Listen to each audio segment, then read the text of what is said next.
తెలంగాణలో పరిస్థితులు కాశ్మీర్లోని భయానక పరిస్థితులను చూపిస్తున్నాయా? ఎందుకంటే ఒకప్పుడు కాశ్మీర్లో పరిస్థితులు ఎలా ఉండేవో మనందరికీ చాలా బాగా తెలుసు.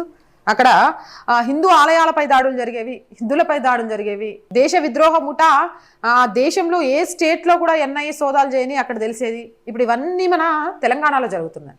అసలు తెలంగాణలో ప్రజల అవసరాలకు అనుగుణంగా పాలన జరుగుతుందా, లేక తమ సీట్లను కాపాడుకోవడానికి ఓటు బ్యాంకు రాజకీయాల కోసం మాత్రమే పాలన జరుగుతుందా? ప్రతిపక్షాల తీరు ఎందుకు మారకుండా ఉంది? ఒకరి మీద ఒకరు అభియోగాలు, ఒకరి మీద ఒకరు కేసులు, ఇంతవరకు వాస్తవాలు బయటికి రాకపోగా ఆలయాల మీద దాడులు, దేశంలో ఏ స్టేట్ లో ఎన్ఐఏ సోదాలు చేయని ఉగ్ర మూలాలు తెలంగాణలో బయటపడటం, చివరికి ఒక యంగ్ జర్నలిస్ట్ ని చంపిన ఒక కాంట్రాక్టర్ కూడా ఆఖరికి హైదరాబాద్ లోనే పట్టుబట్టం. ఏం జరుగుతోంది తెలంగాణలో? ఇక రాజకీయ నాయకుల గురించి మాట్లాడుకోవాలంటే దాడులు, ప్రతి దాడులు.